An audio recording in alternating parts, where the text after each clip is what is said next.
everyone,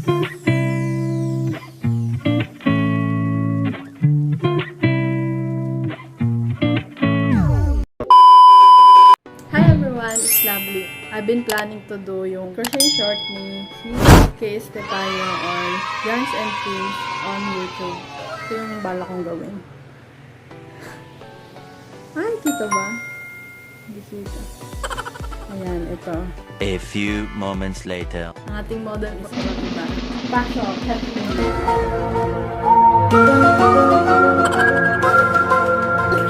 Ito po ang model natin. Hi!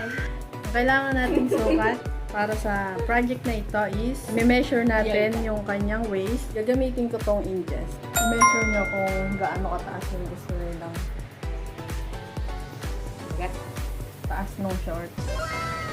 Yan. So, ikaw, gusto mo dito. Yan, 24. Gagamitin kong yarn yung mga binili ko kay Sis Edna Lynn last time. Yung Indopil yarn niya na cheddar, ang color cheddar.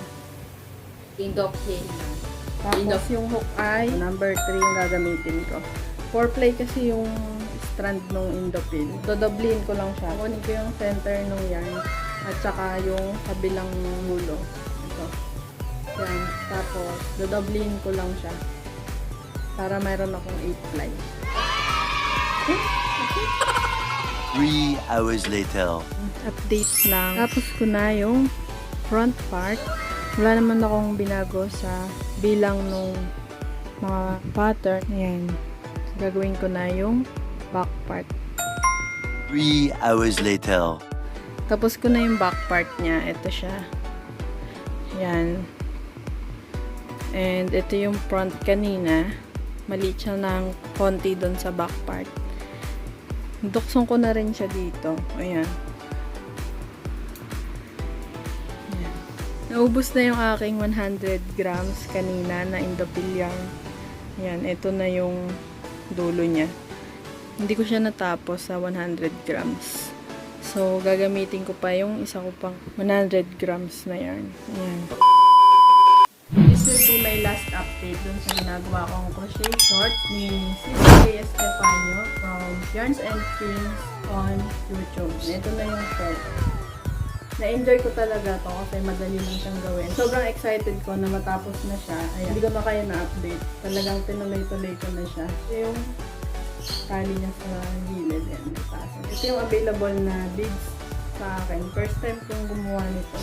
Kaya nyo rin gawin. Pwede nyo i-follow yung tutorial niya sa kanyang YouTube channel, Yarns and Pins. Ayan, na-enjoy ko yung shorts. Gumawa pa ako ng isa niyang tutorial, yung clam top. Ayan, ito. Doon ko siya sinukat sa sister ko kasi sure ako fit sa kanya ito. So, pinair ko lang siya dun sa shorts. And ito rin yung dulo nung kanyang lace dito sa may neck part. Ito yung bottom niya. Ayan. Hindi ko na siya nalagyan ng tassel kasi nag-slip stitch. Ayan, pabalik. So, hindi ko na alam kung paano ko ito lalagyan ng tassel.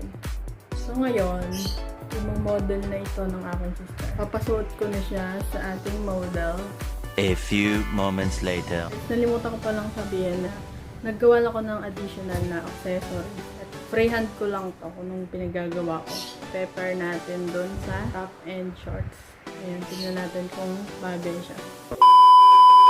Hi guys! So, kasama na natin ngayon ang ating model. Ayan, papasukin ko sa kanya itong mga ginawa kong top from CK Estefano or Yarns and Pins on YouTube. Kung gusto nyo gumawa ng sarili yung ganito, you can subscribe to our channel and watch nyo na din yung kanyang mga tutorial. Marami kayo itong pagpipilian na magagandang shorts and tops. Okay? So ngayon, papasot ko na ito sa babaeng to. A few moments later. Stay ka lang dyan, ha? Okay, you can do what pose you want. Okay? Gusto mo talaga yun, ha? Dapat maganda kapag ka, ano?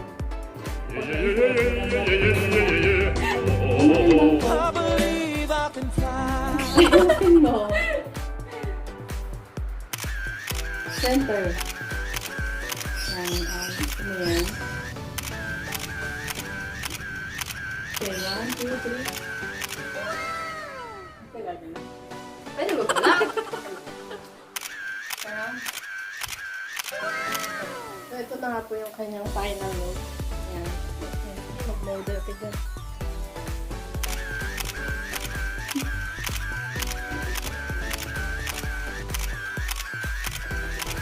Ito nga po ang ating ginawang headband. Yeah. What can you say? Okay lang may pitang ulo, basta maganda. Ito naman yung earrings from She's Edna Lin.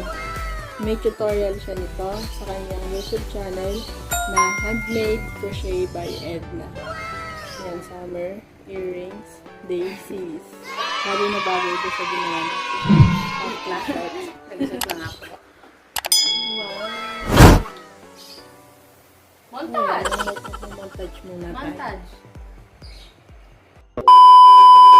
Hello everyone, this is Catherine.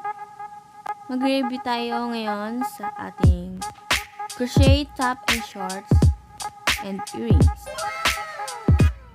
Yung earrings, maganda siya.